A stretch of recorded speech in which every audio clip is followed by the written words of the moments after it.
नमस्कार दोस्तों, मेरा नाम नितिन सक्सेना है और आप सभी का मेरे channel accounting and taxation classes पर बहुत बहुत स्वागत है। दोस्तों, आज मैं आपको अपने वीडियो के माध्यम से बेसिक नोट्स ऑफ अकाउंट बताऊंगा। ये सिर्फ 11 नंबर हैं, 11 नोट्स हैं जो आप याद कर लेंगे तो शायद कभी भी नहीं भूल पाएंगे। ये वीडियो फ्रेशर के लिए बहुत ही इम्पोर्टेंट होने वाला है, तो इस वीडियो को अंत तक देखें। यदि आपने मेरे चैनल को लाइक और सब्सक्राइब नहीं किया है तो लाइक और सब्सक्राइब जरूर करें। तो चलते हैं दोस्तों नोट नंबर 1 पर।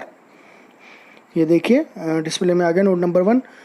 हम फर्म दुकान की पुस्तकों में एंट्री करते हैं, ना कि दुकान के मालिक अर्थात स्वामी की पुस्तकों में। दोस्तों, जब भी हम कोई बिजनेस स्टार्ट करते हैं तो हम अपनी किताबों में एंट्री नहीं करते हैं। दोस्तों, हम दुकान की पुस्तकों में या जो भी हम फर्म खोल लें, कंपनी खोल लें, उसकी पुस्तकों में लेखा जोखा रखते हैं। तो दोस्तों चलते हैं नोट नंबर 2 पे। कभी भी दुकान या फर्म की पुस्तकों में दुकान के मालिक का नाम नहीं आता है। जब भी वह फर्म में रुपया देगा तो उसके नाम के स्थान पर पूंजी खाता कैपिटल अकाउंट का प्रयोग किया जाता है, तथा जब भी वह फर्म का रुपया या फर्म से कुछ भी निकालेगा तो उसके नाम के स्थान पर आना खाता, ड्राइंग्स अकाउंट या निजी खर्च खाता, पर्सनल अकाउंट का प्रयोग किया जाता है। दोस्तों चलते हैं नोट नंबर 3 पर। ये देखिए डिस्प्ले में आता है बैंक खाता एक व्यक्तिगत खाता है, ना कि वास्तविक खाता। कुछ लोगों को कन्फ्यूज़न है कि बैंक खाता एक वास्तविक खाता है। दोस्तों, बैंक खाता एक वास्तविक खाता नहीं, व्यक्तिगत खाता है, क्योंकि एक संस्था के नाम पर है। तो दोस्तों याद रखिएगा, बैंक खाता एक व्यक्तिगत खाता, ना कि वास्तविक खाता। तो चलिए दोस्तों चलते हैं नोट नंबर 4 पे। ये देखिए ओपन हो रहा है। नोट नंबर 4, व्यवसाय में होने वाली हानियों को ध्यान में रखते हैं, ना कि लाभों को ध्यान में रखना चाहिए। ठीक है दोस्तों, ये ध्यान रखिएगा, हानियों को ध्यान में रखते हैं, लाभों को नहीं। चलते हैं नोट नंबर 5 पर। समस्त संपत्ति असेट्स का डेबिट बैलेंस होता है तथा समस्त दायित्वों का क्रेडिट बैलेंस होता है। ठीक है दोस्तों, जैसे आपकी फिक्स्ड असेट्स है, करंट असेट्स हैं, डेटर्स हैं, कैश बैलेंस हैं, गुडविल है, ये सब आपकी असेट्स हैं, इनका डेबिट बैलेंस होगा। ऐसी ही आपकी लाइबिलिटी कैपिटल अकाउंट हुआ, सिक्योर लोन हुए, अनसिक्योर लोन हुए, क्रेडिटर हुए, आउटस्टैंडिंग पेबल हुआ, ये सब आपकी लाइबिलिटीज़ हैं और सारी लाइबिलिटियों का क्रेडिट बैलेंस होता है। ठीक है दोस्तों, याद रखिएगा, assets debit and liability credits. चलते हैं नोट नंबर 6 पर। समस्त आय व खर्चे हमारे ट्रेडिंग, मैन्युफैक्चरिंग और प्रॉफिट एंड लॉस अकाउंट में ट्रांसफ़र किए जाते हैं। इसमें डायरेक्ट इनकम और एक्सपेंडिचर ट्रेडिंग और मैन्युफैक्चरिंग अकाउंट में, यदि आप व्यापार कर रहे हैं तो ट्रेडिंग में, या मैन्युफैक्चरिंग कर रहे हैं तो मैन्युफैक्चरिंग अकाउंट में ट्रांसफ़र किए जाते हैं।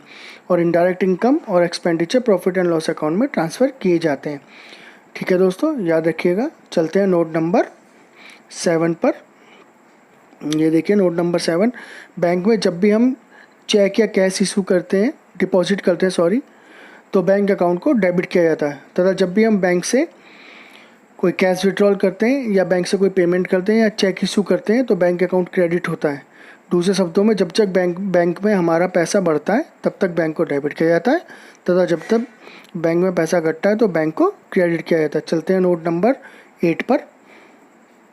ये देखिए दोस्तों, माल खाता गुड्स अकाउंट।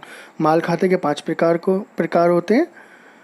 ठीक है दोस्तों, नंबर 1 क्रय खाता परचेज अकाउंट, नंबर 2 विक्रय खाता सेल अकाउंट, नंबर 3 क्रय वापसी खाता परचेज रिटर्न या रिटर्न आउटवार्ड अकाउंट, विक्रय वापसी खाता सेल रिटर्न या रिटर्न इनवार्ड अकाउंट, 5वां रहती है स्टॉक अकाउंट। दोस्तों, जब हम माल खरीदते हैं तो परचेज अकाउंट का प्रयोग करते हैं, जब माल बेचते हैं तो विक्रय खाते का सेल अकाउंट का प्रयोग करते हैं, जब बिका हुआ माल हम वापस करते हैं, वापस आता है तो सेल रिटर्न या रिटर्न इनवार्ड का प्रयोग करते हैं, या खरीदा हुआ वापस करते हैं तो परचेज रिटर्न या रिटर्न आउटवार्ड का प्रयोग करते हैं। और जो हमारा वर्ष के अंत में माल रह जाता है उसके लिए स्टॉक अकाउंट का प्रयोग करते हैं। माल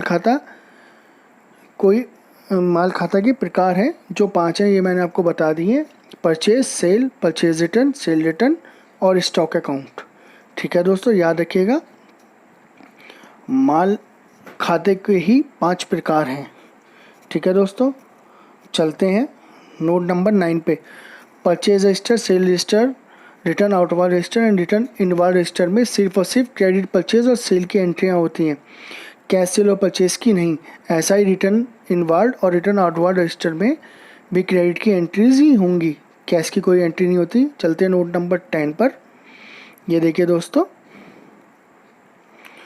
छोटे व्यापारी अपने व्यवसाय का लेखा जोखा रोजनामचा जनरल में करते हैं, तथा बड़े व्यापारी हर एक की अलग अलग वही रखते हैं, जैसे कैश बुक, ये कैश बुक जो होती है 1 to 3 कॉलमनर होती है। Cell register, purchase register, purchase return register, cell return register and general register. ठीक है दोस्तों, याद रखिएगा। वैसे तो आजकल सब अकाउंटिंग सॉफ्टवेयर आ रहे हैं, कंप्यूटराइज हो रही है, लेकिन आप याद रखिएगा जो पुराने ज़माने में अकाउंटिंग होती थी वो जर्नल या बुक्स की जो मैंने बताई हैं आपको, उन बुक्सों में होती थी। तो चलिए दोस्तों चलते हैं नोट नंबर 11 पे। ओपनिंग स्टॉक अकाउंट या क्लोजिंग स्टॉक अकाउंट कुछ नहीं होता, बल्कि वर्ष के अंत में बचे हुए गुड्स को ही स्टॉक बोलते हैं। अंत में बचे हुए स्टॉक को ही क्लोजिंग स्टॉक कहते हैं और अगले वर्ष में इसी क्लोजिंग स्टॉक को ओपनिंग स्टॉक बोलते हैं।